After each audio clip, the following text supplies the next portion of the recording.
Welcome back sa channel natin. So this is your Vape Doctor. Again, kung bago ka lang sa channel natin, huwag mo kalimutan mag-subscribe. Yan, button dyan sa baba para lagi kang updated sa mga latest videos natin. So for today's video mga kaipak, Aegis Legend naman yung i-repair natin. Yan, so hinatid sa atin to kahapon ni Sir sa Caloocan. So minute up ko siya ron. Hinatid niya sa akin ng personal tong unit niya para maibigay sa akin. Yan, para may repair natin. So ang issue nito mga kaipak, ayaw niya mag-on sa battery, pero pag sinaksak sa charger, yan, nag-on siya pero hindi niya nare-read yung isang battery. So yung kabilang side is empty lagi, no? So try natin sa battery natin. So yan, may laman yung battery natin mga kaipak, kalahati.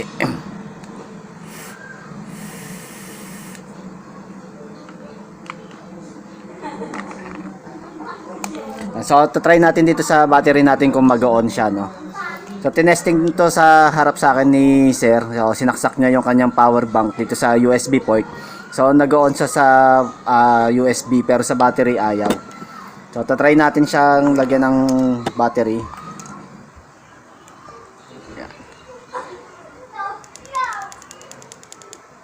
Yan. So ayaw niya mag-on sa battery mga kaipak, no?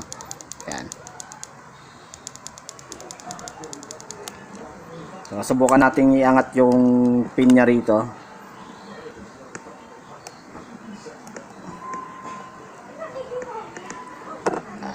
So inangat natin konti yung kanyang pin. Tingnan natin kung mag-on siya. So ayaw talaga niya mag-on. Yan. So ito yung i-repair natin ngayon, Aegis Legend na version 1 mga kaipak. So bago natin umpisahan tong i-repair, intro muna tayo.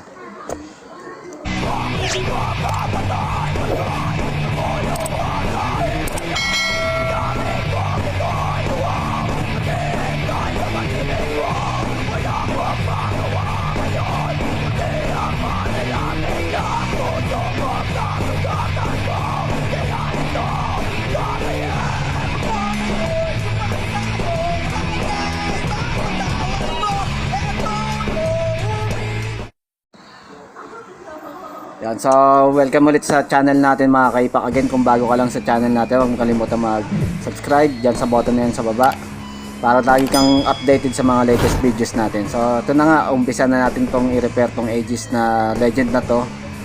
Yan, version 1. So babaklasin na natin siya. Balik lang natin yung ating battery.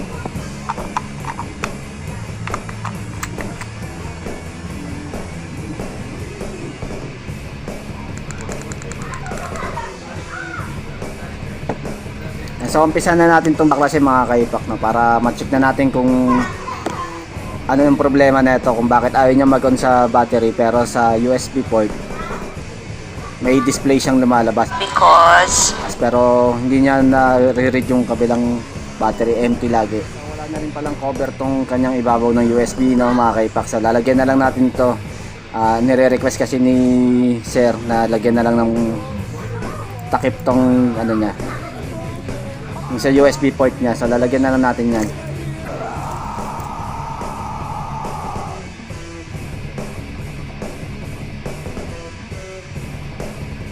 Agad yung issue niya, no? So di natin malaman kung water damage ba yan o juice na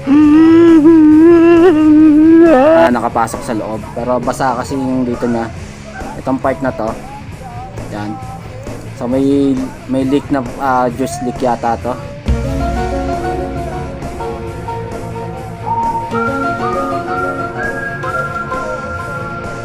Yan.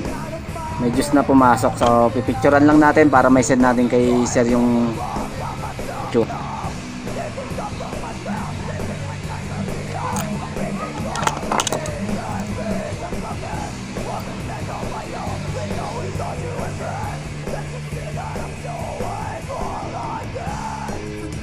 Kita nyo, yung makintab na yan, makintab na part na yan. So di natin malaman kung juice yan o tubig eh. So basa yung kanyang board. Ayun, sunog. So kita ko kagad mga kaipak, ito sunog yung ano niya, transistor. Ayan. So kita kagad yung issue niya na sunog na yung transistor niya. Gawa siguro na nag-short to.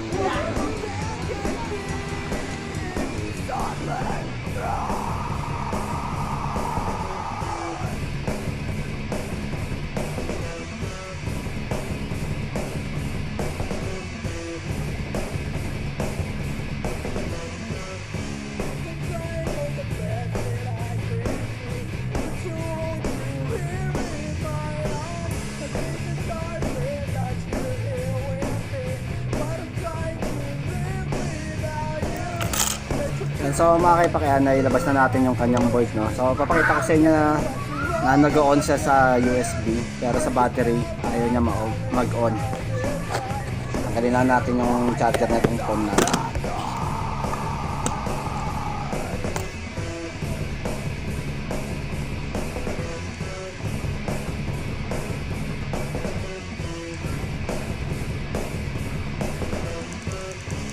Ayaw na rin.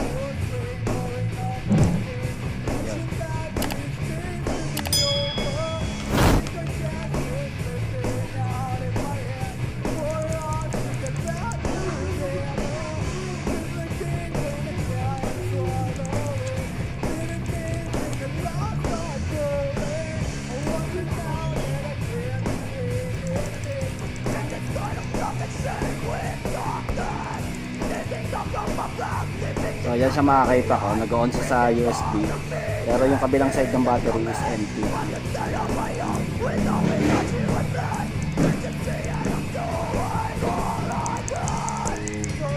Yan siya.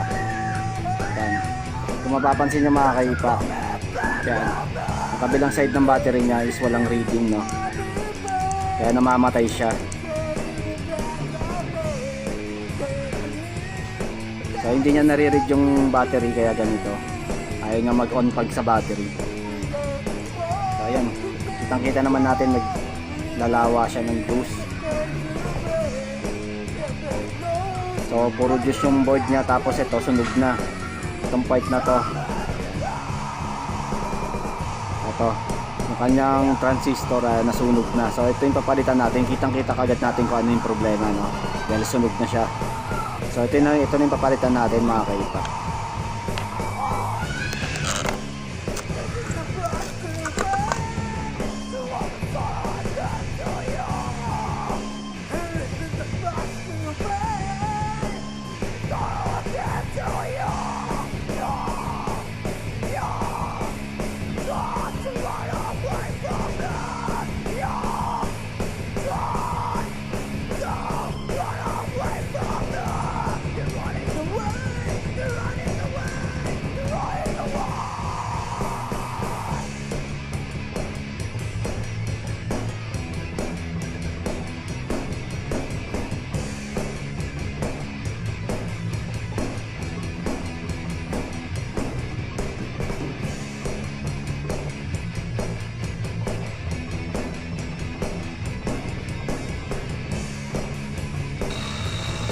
So mga kaipak, tinanggal ko muna tong kanyang LCD para hindi mainitan, hindi natin masira yung kanyang LCD, no?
So naibalik na natin yung kanyang LCD mga kaipak.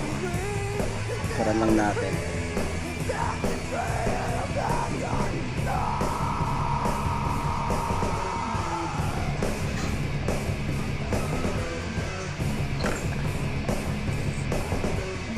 So ito na yung kanyang LCD na ibalik na natin mga kaipak.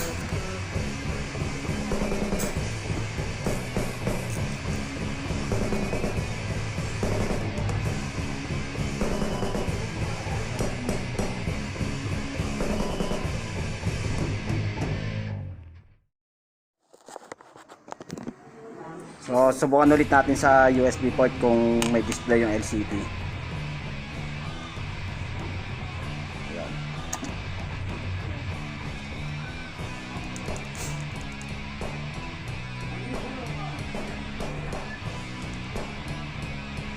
Ayan, so tatry na natin siya assemblein mga kaipak, tapos try natin kung babasa na ng battery.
So naibalik na natin yung board mga kaipak, pero dalawang screw lang yung nilagay natin. Ayan.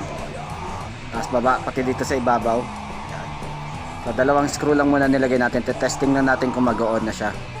Tapos kung goods na siya mga kaipak, babaklasin ulit natin to. Tapos maglalagay tayo ng silicone dito. Ayan, yung white na yan sa gilid para waterproof ulit siya. So lalagyan ulit natin ng silicone yan.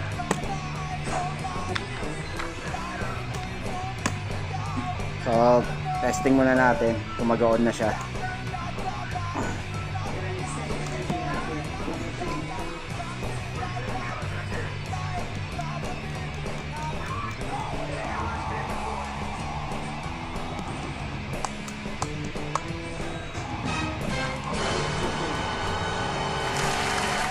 So success mga kaipak, okay na siya. Nagwan na siya sa battery. So, ang angas mo ah. So goods na to. Try na lang natin kung babasa ng atomizer. So check muna natin yung kanyang mga wattage button. Alak pa. So goods naman yung mga wattage button niya. Paano masabi? Nabuhan natin.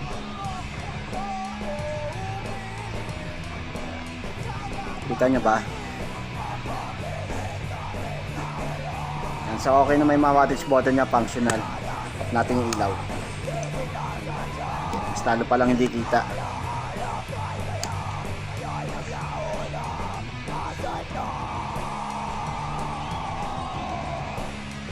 Yan siya mga kaipak. So okay yung wattage button niya, functional naman.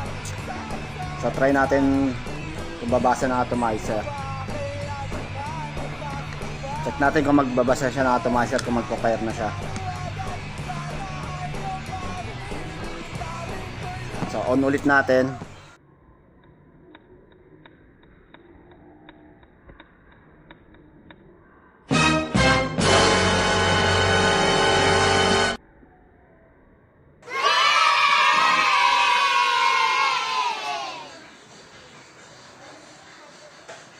So lagay natin sa 60 watts mga kaipak, test fire natin.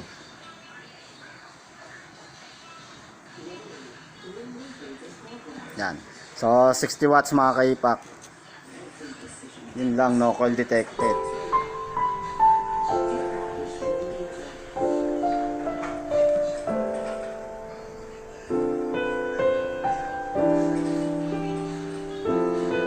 Yun lang mga kaipak, no call detected siya.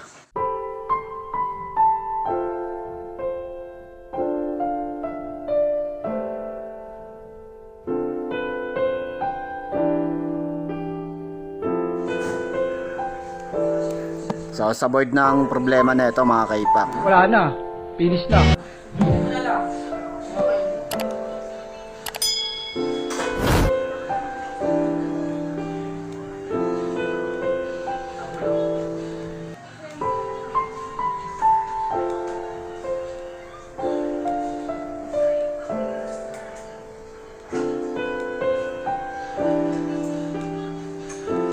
Yan. Pagka ganitong no call detected na, ang problema na ito sa board na. Wala na tayong magagawa rito mga kaipak pagka ganito. So masakit pa to sa breakup. Pagka ganito, nabuhay natin pero no call detected siya.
Pagka ganito mga kaipak, wala tayong magagawa rito pagka no call detected na siya. So board na ang problema na ito kasi yung nasunog na part niya, possible na putulan na to ng linya sa board.